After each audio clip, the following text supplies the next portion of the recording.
যারা আমাকে সহ্য করতে পারে না তারা কমেন্টবাজি করে, তারা একে অন্যকে জিজ্ঞাসা করে, তারা বলতে থাকে, আচ্ছা দীনকৃষ্ণ ঠাকুর কই মুসলমানদের নিয়ে বলুক, উনি হিন্দুদের নিয়ে বলছে তাই বেঁচে আছে, মুসলমানদের নিয়ে বললে উনি বেঁচে থাকতো না। তোমরা যারা বুদ্ধিমান, তোমরা যারা শিক্ষিত, তোমরা যারা যুক্তিকে বিশ্বাস করো, মানো, বলো তো, কোথাও থেকে তুমি তোমার বাড়িতে এসছো, এসে দেখছো তোমার উঠোনে হাঁসে পায়খানা করেছে, মুরগিতে পায়খানা করেছে, তোমার বাচ্চাও পায়খানা করেছে, তোমার স্ত্রী এঁটো ভাত সবজি টবজি গুলো উঠোনে ছড়িয়ে দিয়েছে, ফেলে দিয়েছে। তুমি যদি তোমার স্ত্রীকে বলো, তুমি যদি তোমার বৌমাকে বলো যে আমার ঘরের উঠোন এমন কেন, এই নোংরাগুলো কেন পরিষ্কার করা হয়নি, আমার ঘর তো নোংরা নয়, তাহলে তোমরা কেন নোংরা? তোমার বৌমা সংসার পরিষ্কার করার সব থেকে বড় দায়িত্ব, বড় জিম্মেদারি যাদের মাথায়, যারা এই কাজগুলো করে, তারা যদি ঘুরিয়ে তোমাকে উত্তর করে, তুমি মুসলমান পাড়ায় যাও, গিয়ে দেখো ওদের বাড়িতে অত নোংরা, তুমি ওদের বলতে পারবে যে ওদের বাড়িতে এত নোংরা? তুমি আমার বাড়িতে বলে বলছো, এখানে বলে বলছো, কই ওদের বাড়িতে গিয়ে বলো, ওদের বাড়িতে হাঁস আছে, মুরগি আছে, তারাও পায়খানা করে। এই যুক্তি শুনলে তখন মনে হয় যে কত বড় নিরেট আর মূর্খ হলে তবে সে এই কথা বলতে পারে যে দীনকৃষ্ণ ঠাকুর মুসলমানদের নিয়ে বলছে না হিন্দুদের নিয়ে বলছে। আরে ভাই, দীনকৃষ্ণ ঠাকুর মুসলমান নয় তো, সে তার বাড়ির কথা বলছে, বাড়িতে নোংরা হয়ে আছে, এটা প্রত্যেকের কর্তব্য, তার ঘর, তার দুয়ার, তার বারান্দা পরিষ্কার রাখা।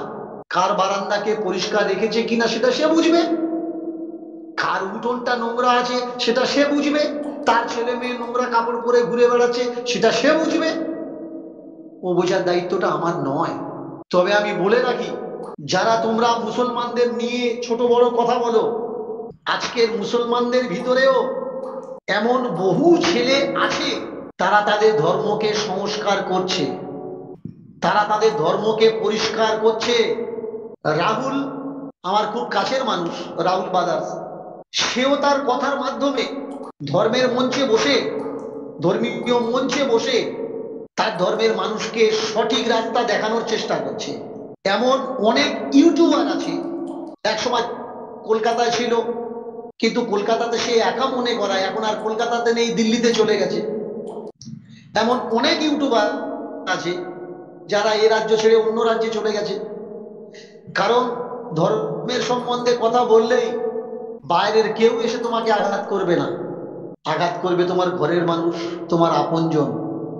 বাইরের শত্রু থেকে তো বাঁচা যায়, কিন্তু সত্য কথা বলতে গেলে কাছের মানুষগুলো যে আঘাত করবে, সেই আঘাত থেকে তুমি বাঁচবে কি করে? তাই সত্য বলতে গেলে যেমন কলিজা দরকার, হিম্মত দরকার, তেমনি সত্য শুনতে গেলেও কলিজা দরকার, হিম্মত দরকার।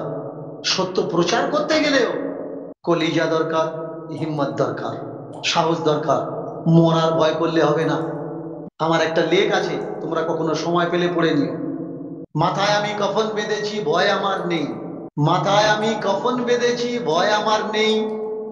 তোমরা যারা আমাকে ভালোবাসো, ঘৃণা করো, তোমরা সবাই আমার ভাই।